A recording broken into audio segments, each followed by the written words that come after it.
Hello, everyone.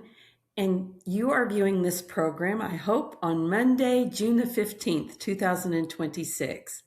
Hi there. You have reached Ask a Care Navigator, Mondays with Maureen. And I am Maureen Williams, and I'm the Director of Care Navigation here at Four Seasons, the care you trust.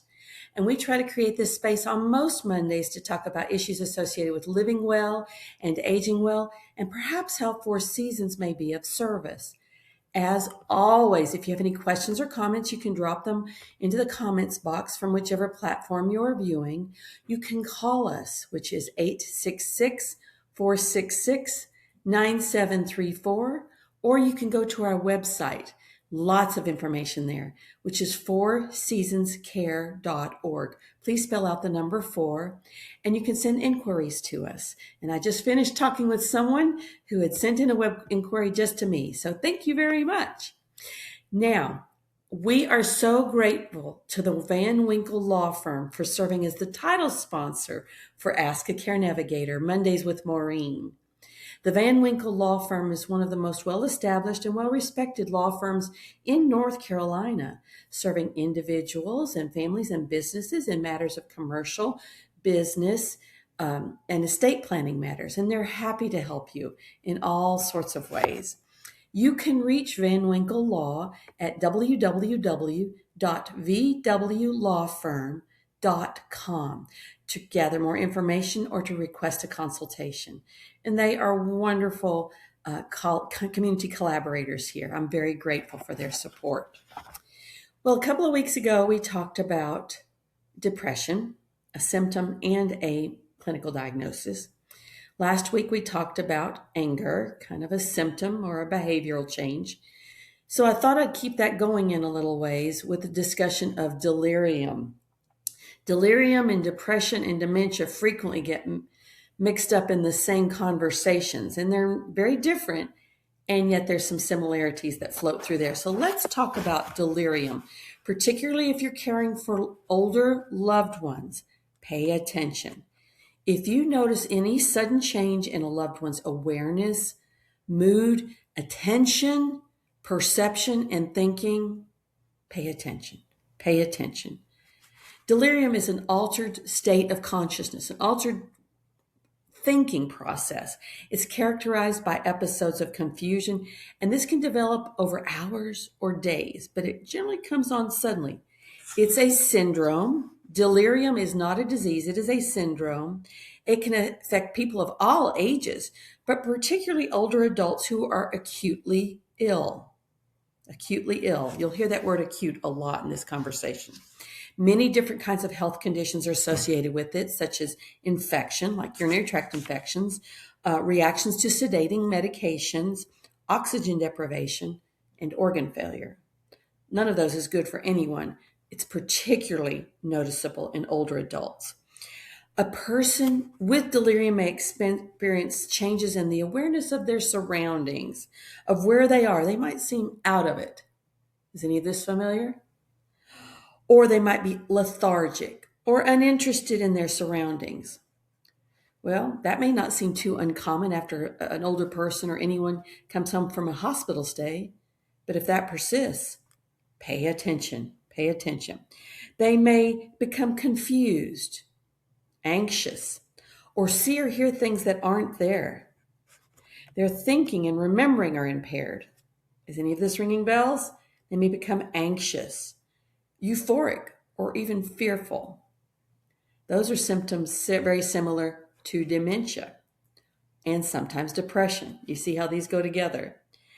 Delirium is common, especially in older adults and people who are very sick and in the hospital, or especially in intensive care. I've got a statistic for you here. 1/3 of all patients in the hospital and 80% of patients in the ICU will experience delirium. That's a lot. And healthcare practitioners take delirium very seriously. Developing delirium is linked to worse outcomes for older people in the hospital because they get confused and try to get out of bed and maybe fall and break something. And it's also associated with a higher risk of declining health and even death. Those are not good options. So, what are the symptoms of delirium? So, they may come and go over the course of a day, and they usually have a quick onset. So, let me just share with you a list of symptoms of delirium that you may see in a loved one. So, here we go: mental confusion, especially new confusion that develops quickly over hours or even a day or two. Difficulty in paying attention, listening, or absorbing information. That may happen to some of us on a regular basis, but we may not be delirious. A lack of interest in one's surroundings, seeming to be out of it. This is one we hear a lot. And the mental confusion, we hear that a lot. Difficulty thinking or remembering. Drowsiness or lethargy. Feeling disoriented as to time and place. They may know their names, but not time and the place. Sensitivity to light and sounds. Disorientations in sensory perception, such as seeing or hearing things differently. Pay attention to that one. Hallucinations, which is seeing or hearing things that aren't there. A person may pick with their hands or brush dirt or bugs off that aren't really there. Delusions, fixed ideas that are not based in reality. For example, some people with delirium may fear that their care providers or their healthcare providers or their family members are trying to harm them. I was working with a client recently who sees lions. Not there. Euphoria, anxiety, or agitation. And for most clients or people that are dealing with delirium, the symptoms may be more pronounced, in the evening or at night. If you're seeing that trend, if it's come on quickly, don't wait. Call for help. Now, dementia is different in that, well, they're similar in that they do share some symptoms, but dementia describes any one of several long term brain diseases that come on progressively and slowly over the years. They are consistent and progressive versus delirium, which is acute, comes on quickly. It may come and go quickly, but it comes back. And a person with delirium may be lucid in the morning and completely confused in the afternoon. They're very different. Sometimes delirium can be a warning sign of dementia. And sadly, delirium is an event that might unmask dementia in people who've had declining cognition for some years or time, but up until now have been able to mask it or accommodate it or hide their underlying illness. I have had so many conversations with family members who said, I didn't realize how bad off mom was until dad died or until dad wasn't around, or dad's absence is making mom's cognition worse, and the family had no idea that this parent actually was masking dementia very well. It's an all too common scenario. So what are the risk factors for delirium? Any range of conditions are associated with a higher chance of developing delirium. So let me share some of these with you.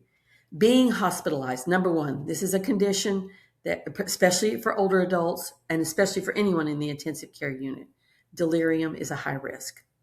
Older age, particularly people ages 80 and up, they're a higher risk for delirium.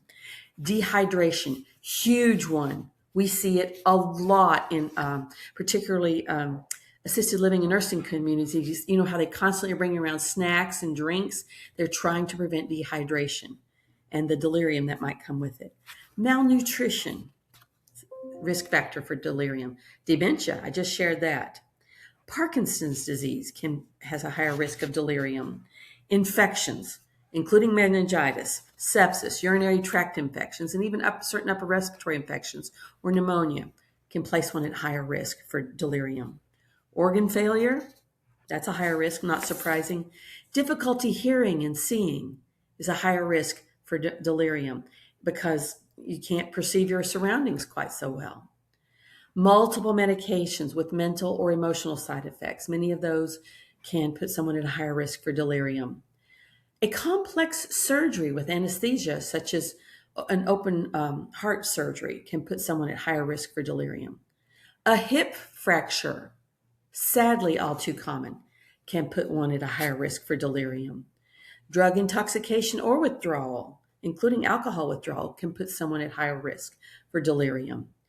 Being on a ventilator or experiencing oxygen deprivation from any cause, including lung disease or opioid drugs or pneumonia, puts someone at a higher risk for delirium. And low blood sugar or other metabolic diseases puts one at higher risk for delirium. So you can see how so many of these, not all, are kind of an acute situation that might happen and might put someone at a much higher risk for delirium. Well, you can do some tests for it, but the main goal in treating delirium is to remove the underlying cause. I have accompanied many a client to an emergency room with altered mental status only to find out the person had a urinary tract infection. So you treat the underlying infection and the delirium goes away. And that may seem simple, but it's pretty serious. So how do you treat it? Address the underlying cause. So it could be medications that are used to treat the delirium. It could be somehow supporting the person's sleep and wake cycle better.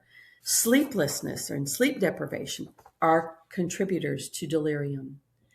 If someone's in the hospital and experiencing delirium, the presence of loved ones is very helpful. It may be very disturbing to the loved ones observing this, but having familiar faces there will be very helpful. Of course, in the hospital, your healthcare providers and your nurses will be checking the mental status of your loved one regularly to be alert for any changes. They might change the medications up to see if that will change the delirium, or give someone a break from a particular medication that is known to have delirium as a side effect. Encouraging mobility when a person is able in the hospital, that really does help get blood flowing in better ways. And it's absolutely essential to make sure that the person's glasses and hearing aids are in and functional, because sometimes that may be enough to help orient that person to the place and the time. And we want to watch for, as healthcare providers, watch for and manage any sort of aggressive behaviors that could cause falls to endanger the person, the individual, or others. Falls are really, really, really high risk associated with delirium. It's all acute. And what we'll try to do if a person's in the hospital or in a care center is to really try and reassure those patients that they are safe and receiving care repeatedly. So I'm hoping you can appreciate that this is an acute symptom. It's a syndrome. We're going to try and treat the underlying cause as best as we can, whether they're in the home or in the hospital. And delirium can be really serious. It is associated with severe illness and physical stress. We're going to try to manage whatever the underlying cause that will help to resolve the delirium. And the outlook is best for patients who are younger, of course. But if you have fewer medical problems and you can fully recover from illness and surgery and be well enough to return home into more familiar surroundings, that's the goal if you're in a hospital. But it is treatable for the most part. For some people, delirium continues and it may complicate care. You really need a comprehensive care team working on this. So, for all family members, friends, and caregivers, this is the bottom line for all of you. Speak up if you suspect delirium. Please speak up. If you suspect there's been a sudden change in your loved one or your client's cognitive abilities or confusion, if it's come on very quickly, pay attention. It's delirium. It's a syndrome. It's not a disease. And we want to get to the bottom of it as soon as possible. Acting quickly is important. All righty? If you notice something not quite right about your loved one, call the doctor. Call the doctor. The sooner the delirium is identified, the sooner the care team can address it and treat it. So I want to thank Johns Hopkins. This is from the Johns Hopkins University. It's a wonderful article from there, from Dr. Esther O. So thank you. This was very helpful. So I hope you see why I'm kind of including some of these in the little series I'm doing here right now. And I hope it's helpful for you. The bottom line, if you notice any change, acute change in your loved one, or they're behaving abnormally, call for help. Call your doctor. All righty. Well, I want you to join me next Monday, June the 22nd, where we'll talk about another topic that I love to do at least annually. And this is part of living well and aging well. And it's how to create a go bag should you need a trip to the emergency room. Delirium might be a reason you have to go to the emergency room. Wouldn't it be great to have a go bag that has everything that anyone needs to know about you in it, ready to go out the door? That's what we're going to be doing next week. So I hope you have a great day, and thank you as always for joining. Bye-bye.